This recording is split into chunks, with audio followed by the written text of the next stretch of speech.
네, 고성과 욕설이 오가고 몸싸움이 벌어지는 국회 모습. 민의의 전당 국회에서 있어서는 안 될 일이 벌어지고 있습니다. 보수단체 집회에 대해 정치권은 서로에게 책임이 있다면서 공방을 벌이고 있는데요. 여야 1대1 미니토론 더 정치에서 짚어보겠습니다. 현근택 더불어민주당 법률위원회 부위원장 그리고 윤기찬 자유한국당 홍보위원회 부위원장 나와 계십니다. 자, 어서 오십시오. 안녕하세요. 안녕하세요. 네. 어제 이제 국회 앞이 상당히 좀 아수라장이 됐었는데, 네네. 자, 오늘도 사실 이제 자유한국당 주최 같은 이제 규탄 대회죠. 네. 좀 예정돼 있습니다. 사실 지금 시간쯤이면 이제 거기서 뭐 열릴 예정으로 알고 있습니다만 오늘은 상황이 어떻게 될지는 잘 모르겠습니다. 지금 뭐 여기 오시기 전에 이제 국회에서 오셨을 텐데 그쪽 분위기가 어땠나요 지금? 어제는 가봤고요. 오늘은 네네. 못 가봤습니다. 어제는 네. 뭐 저도 갔다가 욕도 많이 먹고 그랬는데요. 뭐 되게 어찌 보면 있을 수 없는 일이죠. 그러니까 국회 내에서 예전에도 보면 이제 국회에서의 어쨌든 뭐 몸싸움이나 이런 건 있었는데 대부분 보면 국회 안에서 여당 야당끼리 아니면 당지자들끼리 이런 싸움이 있었지만 국회 밖에서 이렇게 뭐 시위라든지 아니면 뭐 이 시위대가 국회를 난입한다든지 이런 일은 없었거든요. 근데 어제 되게 불미스러웠던 것들은 뭐 저희 당 의원들도 폭행당한 분들이 있고 정의당인들도 마찬가지고 이분들이 보니까 뭐 욕을 하는 게요. 저도 뭐 가면서 욕 많이 들었는데 진짜 입에 담을 수 없는 욕들을 하더라고요. 침도 뱉고 막 뭐 들어가겠다고 뭐 하는데 저는 아마 이 어제의 그 폭력 사태에 대한 책임은 저는 아마 황교안 대표에게 있다라고 봅니다. 개인적으로는. 왜냐하면 사실은 한국당이 주최한 그 무슨 규탄 대회였고요. 그 전에 같은 보면은 아마 그분들이 집회는 금지돼 있기 때문에 집회는 못 하게 돼 있어요. 근데 아마 정당 뭐 연설회 뭐 아니면 뭐 규탄 대회라고 하면서 못 들어오게 막으니까 한국당 의원들이 한국당 측에서 가서 왜 못 들어오게 하냐, 들어오게 해라 해서 들어온 거였거든요. 근데 이분들이 어제 보시면 알겠지만 뭐 태극기 성조기 들은 분들이 많았고, 그러니까 광화문에서 태극기 집회하던 분들이 대부분이란 말이죠. 이분들이 그 동안에 했던 것들을 우리가 모르지 않습니다. 광화문이라든지 아니면 청와대에서 하는 걸 봤기 때문에 충분히 예견할 수 있었다. 그리고 어제 그렇게 이분들한테 뭐 이겼다 이러면서 이제 황교안 대표는 나중에 들어갔지만 마지막에 퇴거할 때도 보면 한 7시쯤에 아마 경찰에서 강제 연행을 하려고 했어요. 근데 그때야 돼서야 이제 황교안 대표가 나와가지고 이제 그만 가십시오 해가지고 간 거거든요. 그럼 처음부터 시작부터 끝까지 황교안 대표가 어쨌든 뭐 주도를 했다라고 볼 수밖에 없다라고 봅니다. 뭐 이제 어제 사태를 두고 뭐 양당 사이에 좀 책임 공방이 있었고요. 근데 오늘 이제 국회 앞에서 이제 또 같은 행사가 이제 예정돼 있는데요. 오늘은 좀 경비 조치를 강화한다고 했어요. 국회 사무처에서. 오늘은 어떻게 좀 출입을 차단하고 있는 상황인가요? 저는 이제 갔다 왔어요. 예. 뭐 다른 일 때문에 국회에 들어갔었는데 거의 들어가기 힘들었고요. 예. 아예 출입문 문들을 다 봉쇄를 했고, 예. 그러니까 신분 확인을 해도 못 들어갑니다. 네. 그리고 국회 본청 내에 들어가서도 예. 국회 본청 내 건물로 못 들어가요. 아예. 그래서 뭐 의원의 원래 그 동행이 있으면 가능하다라고 아마 국회 사무총장께서 지시를 하셨나 본데 네. 한국당 의원이 와도 한국당 관계자 못 들어갑니다. 예. 제가 있을 때까지는 이 정도로 철저히 봉쇄를 하는 중이었고요. 예. 어제 시위와 관련돼서는 일단 주최 측인 한국당이 책임이 있어요. 불미스러운 일에 대해서는 그건 부인하지 않습니다. 예상을 못 하셨나요? 그 예상을 정도로, 못 했죠. 예. 그리고 소란이 벌어질지. 어제 사실은 이제 국회의원과 당협위원장 위주의 행사였어요. 그런데 이거 원천 봉쇄를 하다 보니까 일부 참여하려던 다른 그 소속 이런 분들도 좀 격앙됐던 것 같고요. 예. 그래서 아마 사무총장과 한국당의 총장이 협의를 해서 일단 들어오게끔 한 겁니다. 이게 난입이라는 표현은 맞지 않아요. 일단 들어오는 데까지는 협의를 거쳐 들어왔고 국회 본청 계단 앞까지는 이제 쓸 수 있도록 허락을 받았어요. 그런데 이제 일부 분들이 계단을 넘어서서 아마 그 본관 내로 소리치고 이런 불미스러운 일이 있었던 것 같고요. 그거에 대한 책임은 주최 측인 한국당이 있는 건 분명합니다. 물론 법적인 책임은 따져봐야 되겠지만 그러나 이제 이렇게 이루어지게 된 경위도 한번 살펴봐야 된다라는 생각을 하게 되는 게요. 일단 원천적으로 그 규탄대에 참석하지 못하도록 처음에 막았어요. 아예 차도 못 들어오고 그다음에 일반 국민들도 못 들어오고 이런 게 하나 있었고 또 하나는 국회 청사 내에서 이런 문제도 있지만 국회 내에서의 문제. 그러니까 문 의장께서 사실은 본회의 개의 여부를 임의대로 결정하시는 부분. 저희가 패스트트랙 걸었을 때는 5분의 1의 여건이 됐음에도 불구하고 본회의를 아예 개의조차 안 하셨고요. 그다음에 지난주 분명히 월요일 날까지 기다려보고 아니면 상정하겠다는 말씀을 주셨는데 한국당의 문제가 아니고 4+1의 합의안이 나오지 않자 수정안이 나오지 않자 아예 본회의를 열지 않으세요. 그러니까 결국은 어떤 원칙 없이 그 민주당과 나머지 그 야당들의 합의안을 갖고 오라. 거기서 한국당이 빠집니다마는 그걸 무작정 기다려주고 계신 거거든요. 그럼 이건 원칙 없는 의사일정 운영이다. 따라서 그거에 대한 문희장께서도 책임을 지셔야 된다. 이것이 한국당 입장입니다. 네. 근데 뭐 그 배경이 어쨌든 간에 사실 뭐 아까도 말씀하셨습니다마는 국회 안에서 의원들끼리 이제 몸싸움을 벌이거나 이런 풍경은 있었지만 외부의 지지자들을 끌어들여서 국회 앞에서 이런 식의 이제 아수라장이 벌어진 거는 사실 좀 유례를 찾기 어려운 일이어서요. 두 분이 이제 어쨌든 이제 또 율사 출신이시니까 국회 경내에서 이렇게 대규모 집회를 하는 게 이게 법적으로 허용이 되는 겁니까? 불법 아닌가요?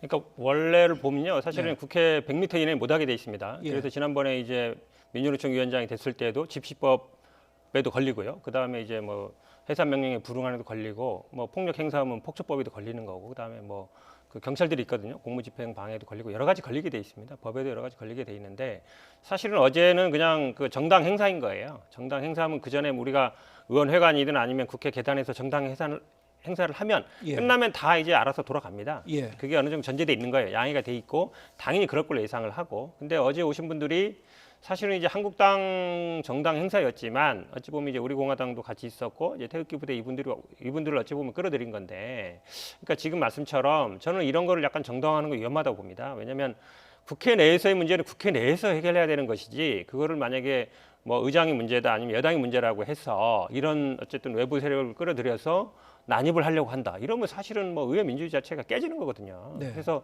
저는 이제 국회에서의 뭐 의장의 어떤 권한 행사라든지 아니면 4+1이 어떻게 했다. 이거 하고 그것 때문에 이분들의 어떤 좀 이런 폭력 행위라든지 아니면 강제로 들어가려고 했다든지 이런 건 정당화될 수 절대로 없다라고 보고, 저는 또 한 가지 드리고 싶은 말씀은 지난번 사실은 패스트트랙 1차 사건 때 저는 검찰도 이걸 좀 책임이 있다고 봐요. 왜냐하면 국회 내에서 지난번에 이루어진 폭력 행위에 대해서 엄정하게 처벌을 했어야 돼요. 기소할 부분들 하고. 이랬으면 아마 국회에서 절대 폭력 행사는 안 되겠구나. 이런 아마 국민들의 인식을 가질 것 같은데 국회의원들과 아니면 당직자들이 이런 폭력 행사가 있었음에도 불구하고 증거도 다 있는데도 불구하고 어떤 이유인지 모르겠지만 기소가 안 되고 있거든요. 그러니까 네. 처벌이 안 이루어지고 있단 말이죠. 예. 그런 게 저는 아마 좀 이런 시그널을 주고 있지 않나. 예. 국회라는 게 원래 저런 데인가 보다. 예. 그런 인식을 심어줄 수 있거든요. 예. 저는 아마 검찰도 이런 부분은 좀 엄중하게 생각해야 된다고 예. 봅니다. 엄밀히 말씀을 드리면 사실 이제 국회 경내로부터 100m 이내에는 시위를 못하게 돼 있다. 이 부분은 이제 헌법 불합치 판정을 받았어요. 그래서 2019년도 올 말까지 이걸 개정해라라고 돼 있는 상태거든요. 예.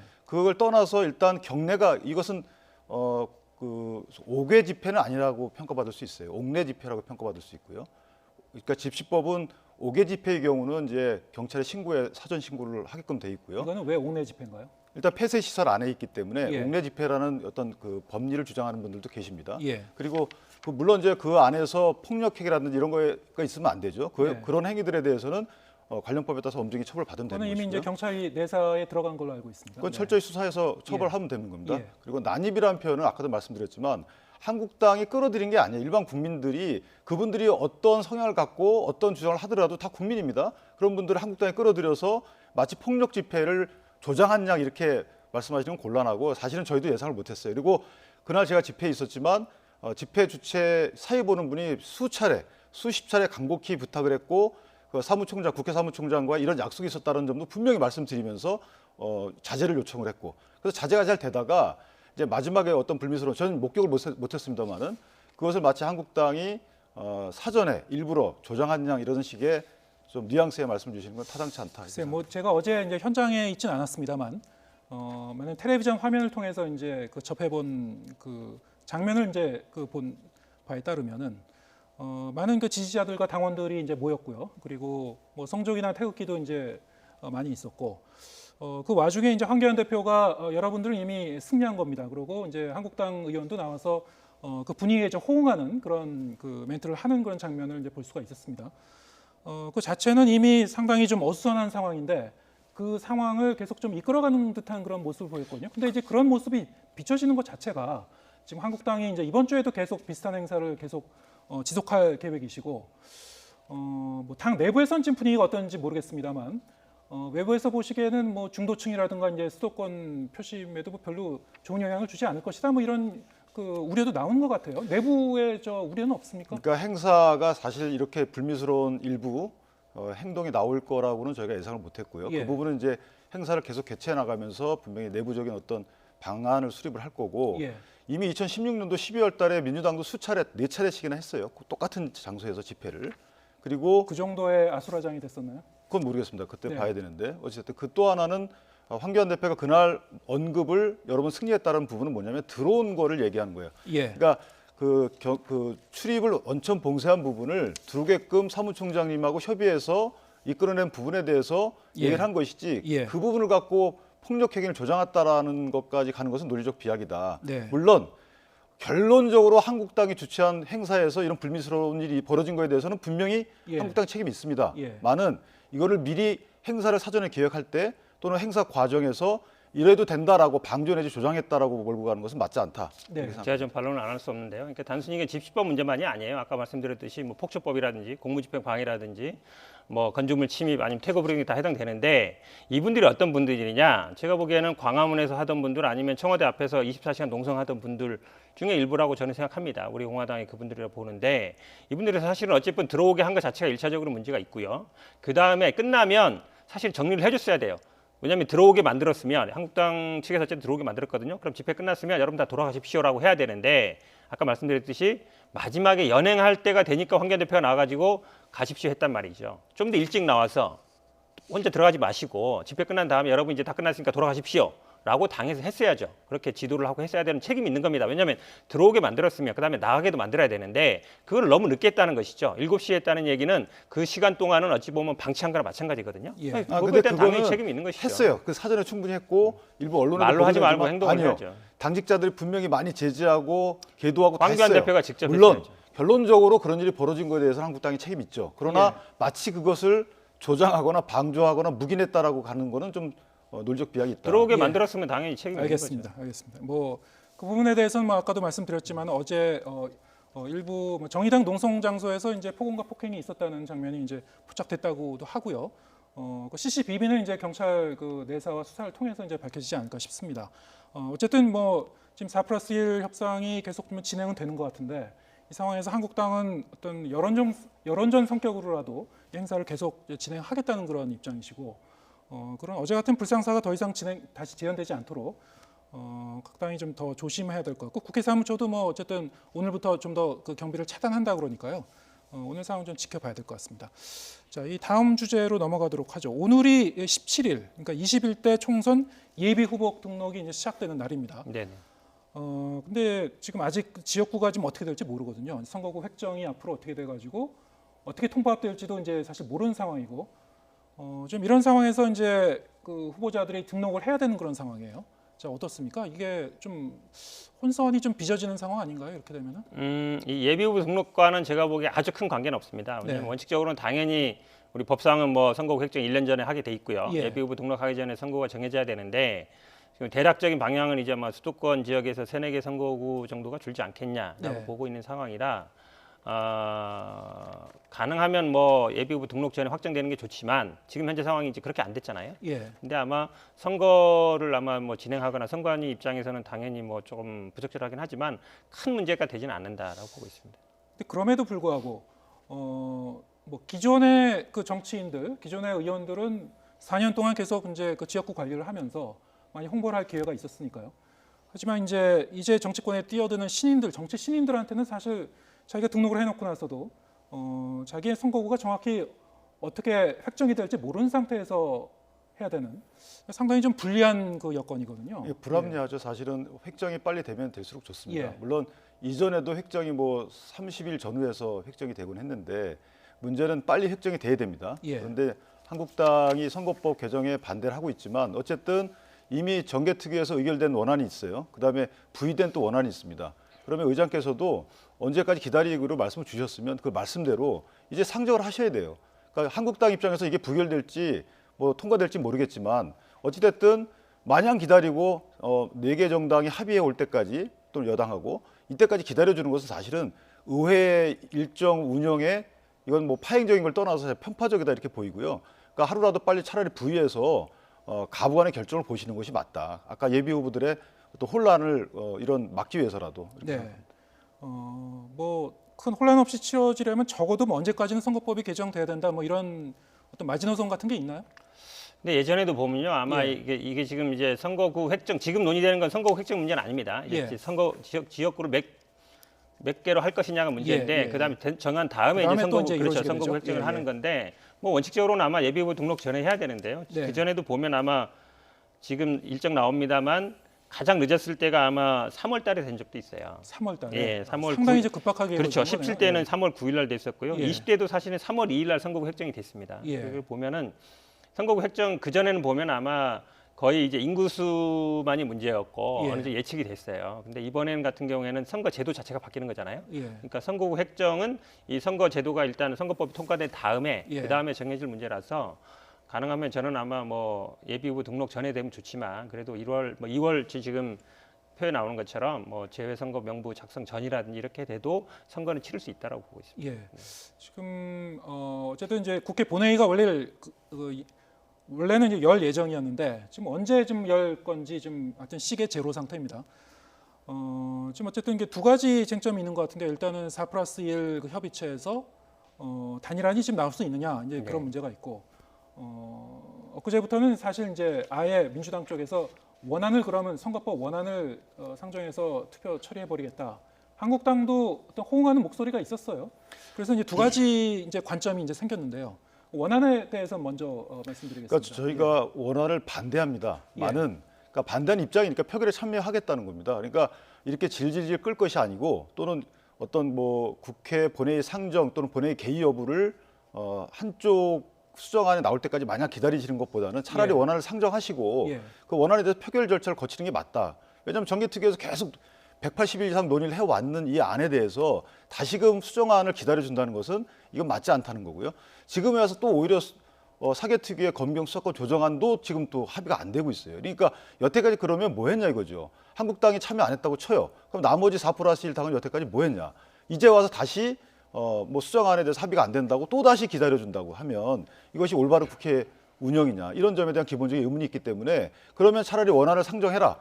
이런 게 저희 입장이 되는 거예요. 사실 뭐 지역구가 많이 축소되게 생겼는데 무기명 투표를 하게 되면은 상당수 의원들이 이제 반대표를 던질 것이다라는 게 이제 지배적인 관측이고요. 한국당 쪽에서도. 근데 민주당 쪽에서도 그럼 차라리 원안 투표하자. 야, 이거는 뭐 그거는 사실은 어떤 어쨌든 의도입니까? 약간 이제 예. 협상용이라고 저는 개인적으로 보고요. 예. 아마 한국당 측에서 그냥 협상 그렇게 카드일 하자라고 뿐입니까? 하면서 이거는 저는 물 건너갔다고 봅니다. 물 건너갔다고 왜냐면 봅니까? 지금 말씀처럼 예. 이제 예. 한국당 전부 반대하고 예. 그다음에 민주당이나 아니면 뭐 지금 소수 3당에서도 호남 의원들 의석수 줄어드는 분들이 반대하면 아마 부결되지 않겠냐라고 기대했던 것 같은데 예. 만약에 이거를 올리게 되면 나중에 이제 뭐 이게 만약에 부결되면 예. 공수처라든지 검경 수사권도 다 물건을 가는 거거든요. 예. 그래서 저는 아마 그런 일은 별로 없을 것 같고요. 예. 지금 이제 말씀처럼 두 가지 쟁점 정도 남은 것 같아요. 그러니까 캡을 과연 씌우느냐 안 씌우느냐. 예. 그다음에 4+1 석패율 협의체 그렇죠. 협상. 석패율제를 뭐 어떻게 할 거냐 예. 부분인데 지금 캡을 씌우는 부분은 뭐 25에서 30석 사이에서 지금 뭐 윤소아 원내대표도 얘기하듯이 예. 21대에 한한다면 뭐 받을 수 있다라는 취지로 얘기하기 때문에 그 정도면 사실 이제 접점을 이룬 거 아닙니까? 그렇죠. 접점이 예. 이렇다고 보고요. 예. 그다음에 남은 게 이제 석패율제 제도인데 예. 이것도 아마 저는 접점이 가능하다고 보는 게 지금 사실은 뭐 석패율제라는 게 원래는 이 지역구도 완화 차원이었어요. 그러니까 네. 호남에서 한국당이 당선되고 그다음에 예. 영남에서 민주당이 당선될 수 있는 비례대표를 만들지 않은 게 원래 석패율 취지인데 예. 이 전국 단위로 가면 사실 의미가 없어지거든요. 그러면 이제 석패율제도 원래 취지는 좀 안 맞는데 그러면 지금 정의당에서 이중 등록제 얘기를 하고 있어요. 간단히 예. 얘기하면 석패율제는 지역구에 나오는 모든 후보가 이제 석패율의 대상이 되는 것이고 등록부에 올라가는 건데 이중 등록제는 일부만 하는 겁니다. 그러면 지금 심상정 원내대표 얘기하듯이 본인 안 하겠다 그러면 이제 중진 이런 분들을 빼고 네. 신인이라든지 아니면 뭐 험지에서 뛰는 신인이라든지 이런 분들을 올릴 수 있는 그러니까 네. 일부만 올리는 거죠 석패율에. 결국에는 이제 중진 의원들을 구제해주는 제도로 전락할 것이라는 우려를 좀 그렇죠. 차단하는 그런 그렇죠. 어쨌든 방식이군요. 그런 거는 할 수 예. 있거든요. 예. 그다음에 지금 의석수도 만약에 12석이 아니라 6석 정도로 하고 예. 그다음에 뭐 근데 저는 아마 전국 단위로 하는 건 석패율 원래 취지에 잘 안 맞는 것 같아요. 예. 그러면 지금처럼 예를 들어서 캡을 씌우는 건 21대 하나고 석패율도 지금 이중 등록하는 식으로 한다 그러면 예. 저는 충분히 협상의 여지는 있다라고 보면 저는 충분히 지금 뭐, 오늘도 예. 4+1 그 협의체 협상은 지금 계속 되고 있는 하고 건가요? 있습니다. 주말에도 하고 하고 있습니까? 있고 지금 정의당 민주당 간에 예. 있고 다니고 이루어지고 있어서 저는 뭐 충분히 지금 뭐 합의의 가능성이 있다고 언급하셨듯이 봅니다.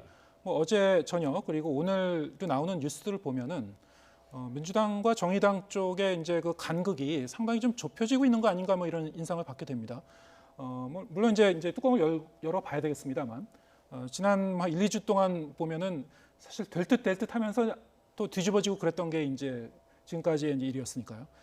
그 만약에 이제 그 임시국회를 열어서 이제 회기를 시작하게 되면은 일단 이제 임시국회 이제 회기를 또 결정하는 이게 표결에 붙여야 됩니다. 그러면 네. 그 부분에 대해서 이제 한국당 쪽에서 이제 필리버스터를 하겠다고 예고를 했었고 문 의장은 또 그 받아들이실지 안 받아들일지 잘 모르겠습니다만 거기에 대한 이제 논란도 있습니다.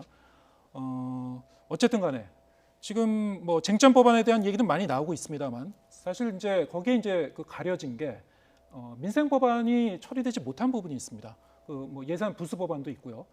그 부분은 지금 앞으로 어떻게 되는 건가요? 그러니까 민생 법안은 지금 사실은 처리를 하자는 게 한국당 입장이에요. 예. 예산 부수 법률은 어차피 필리버스터 대상이 아니기 때문에 예. 그 부분 다 처리하자는 거고요.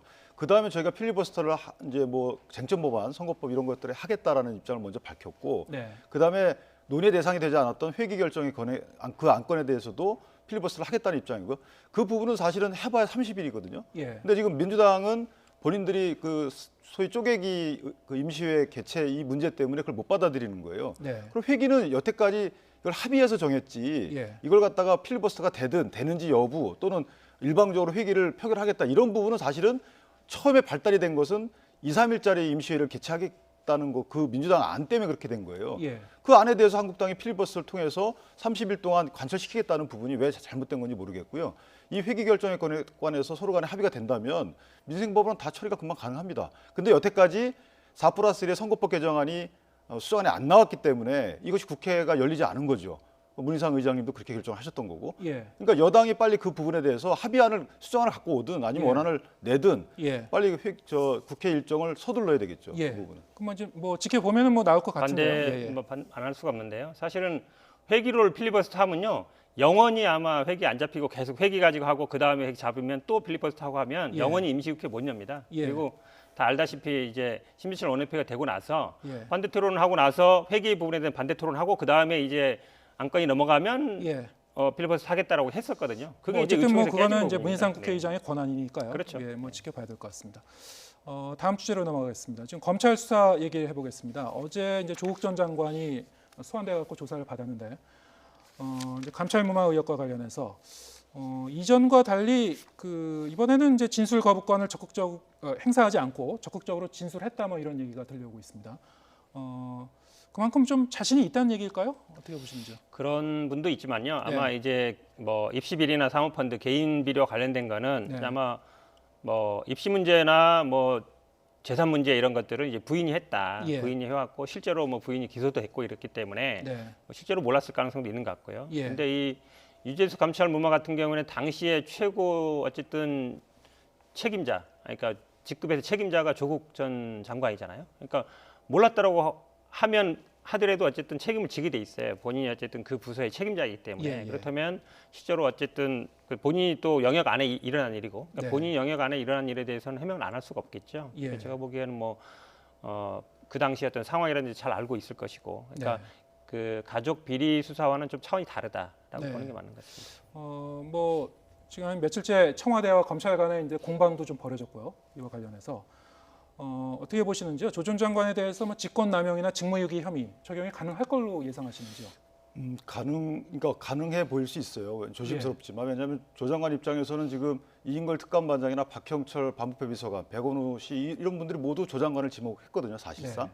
그런 입장에서 본인이 분명히 해명을 해야 되는 입장이고, 예. 그러니까 박형철 비서관 입장에서는 조 전 장관이 만약에 감찰 중단을 지시했다라고 하면 그 밑에 있는 분들은 그 직권남용의 피해자가 되는 거예요. 본인들이 피의자가 되는 게 아니고. 예. 그다음 백원우 비서관 같은 경우에는 본인은 그 개선상에 있지 않고 예. 조언을 했을 뿐이다 이렇게 하기 때문에 결국은 조 장관 또는 이인걸 특감반장의 문제가 되는 거예요. 예. 그러니까 이 감찰 후에 중단할지 여부 또는 이것을 수사 의뢰 내지 이첩할지 여부에 대한 결정 권한은 사실 특감반장에 있는 거거든요. 예. 그럼 특감반장으로 하여금 더 이상 진행하지 마라고 하거나 중단시켜라는 의미가 수사 의뢰까지 하지 마라는 의미로 받아들여졌다면 예. 그건 조국 전 장관이 직권 남용 혐의가 되는 것이고요. 예. 그렇게 되면 이제 이인걸 특감반장은 직무유기에서 벗어나는 거죠. 예. 그래서 직권남용에 대한 조국 그 장관에 대한 혐의가 사실은 벗어나기가 상당히 어렵게 흘러가고 있다라는 거 예. 하나 있고요. 또 하나는 좀 청와대에서 자꾸 어떤 해명성 발언들을 하고 계신데 예. 지금 이 특감반에서 특감 감찰 결과에 대해서 왜 이렇게 미미하냐, 왜 그때 못했냐라고 하니까 청와대 논리가 그거였어요. 우린 강제 수사권이 없다. 강제 수사권이 없기 때문에 알아내는데 한계가 있다. 그러면 강제 수사권이 있는 검찰이 수사를 통해서 밝혀내는 이 사실관계에 대해서 청와대가 논평을 하면 안 되죠. 청와대는 강제 수사권이 없는 상황에서 알아낼 수 있는 이런 그 어떤 한계가 있는 알물 갖고 강제 수사권이 있는 검찰에 대해서 해명한다는 것 자체가 저는 사실은 무리다. 예. 그래서 청와대 입장에서는 철저한 수사를 주문하면 되는 것이지 예. 검찰의 입장에 대해서 반박하는 것은 아직은 좀 시기상조다. 제가 예. 짧게 말씀드리면요. 사실은 판사는 판결로 말하고 검사는 공소장으로 말하는 겁니다. 그러니까 유재수 전 시장의 공소장에 낸 내용은 본인의 어떤 비리 혐의예요. 근데 검찰이 뭐라고 했냐면 이런 내용은 당시 감찰에서 확인했거나 확인할 수 있었다라는 말을 했단 말이죠. 그 말은 뭐냐면 조국 전 장관에 대해서 직무유기나 직권남용으로 기소하겠다라는 이제 의사를 표명한 거예요. 그 얘기를 굳이 할 필요 없는 거거든요. 왜냐하면 그건 나중에 조국 장관 기소할 때 공소장으로 그냥 제시하면 되는 내용입니다. 그러니까 이미 어느 정도 그 결론을 내려놓고 이걸 해서 어쨌든 조사를 하고 있는 거 아니냐. 제 입장에서는 굳이 그런 사실은 감찰에서 알거나 알 수 있었다는 얘기는 지금 당시에 민정 라인에 있던 사람들한테 책임 묻겠다는 얘기잖아요. 그러니까 그걸 굳이 저는 얘기할 필요가 없었다. 그러니까 그런 얘기가 나오면서 당연히 저는 그럼 당시 청와대나 이제 입장에서는 반박 안 할 수가 없잖아요. 이제 네. 이미 기소하겠다는 의사를 표명했기 때문에 예. 저는 굳이 그래서 검찰이 왜 그 얘기를 굳이 했을까라는 의문을 안 가질 수가 없습니다. 예. 지금 청와대 춘추관에서 문재인 대통령이 직접 차기 총리 후보자로 정세균 전 국회의장을 지명해서 발표했습니다. 문재인 대통령이 직접 이제 발표한 것도 이제 네네. 인상적인데요. 당초 패스트트랙 정국이 좀 마무리가 되면은 총리 후보자를 발표하지 않을까 뭐 이런 예상도 있었습니다만 국회 일정이 지금 워낙이 좀 어수선하게 계속 좀 그렇죠. 지연되고 이런 상황이다 보니까 예상보다 좀 그 조기에 발표하는 거 아닌가 싶기도 하고요. 지금 어떻게 보셨습니까?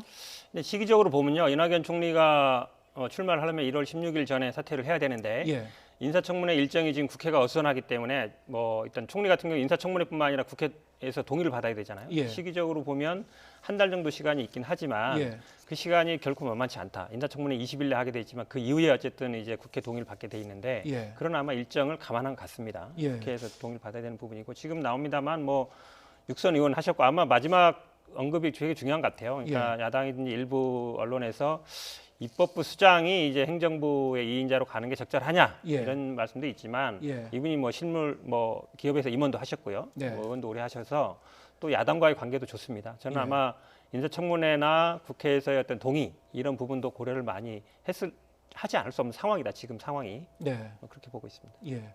어쨌든 뭐 대통령도 뭐 언급은 했습니다만 국회의장 출신이 국무총리로 가는 일이 상당히 좀 이례적인 일이라서요. 거기에 대해서는 뭐 여러 가지 이제 의견이 있을 수 있겠습니다만 어쨌든 이제 문 대통령도 이제 통합과 화합이라는 키워드를 이제 강조했고요. 정세균 지금 의원, 정세균 전 국회의장이 여러 가지 뭐 온화하고 대화 타협의 이제 정치력을 발휘해 오신 분이다 이렇게 이제 얘기를 했습니다. 뭐 한국당 쪽에서는 뭐 정세균 의원에 대해서 뭐 어떤 입장을 갖고 계신지는 뭐 이제 뭐 공식적인 입장이 또 나오겠습니다. 네, 뭐 공식적인 입장은 아닙니다만 예. 어쨌든 인품과 능력은 탁월하신 분이죠. 예, 근데 이제 직전 입법부 수장이셨던 분이 이제 예, 대통령 밑에 그 총리로 간다는 것 자체가 대통령도 꺼리실 정도로 일단 고민을 하셨을 정도로 예, 우리 헌법상 삼권 분립의 원칙에 좀 어긋난다 이런 네. 부분이 하나 염려가 되는 거고요.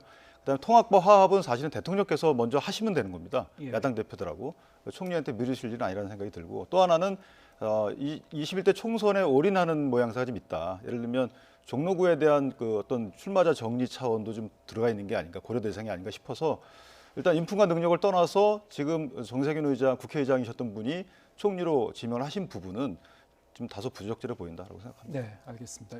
오늘 여기까지 듣겠습니다. 여야 1대1 미니토론 더 정치. 오늘은 현근택 더불어민주당 법률위원회 부위원장 그리고 윤기찬 자유한국당 홍보위원회 부위원장과 함께 얘기 나눴습니다. 오늘 고맙습니다. 감사합니다. 맞습니다.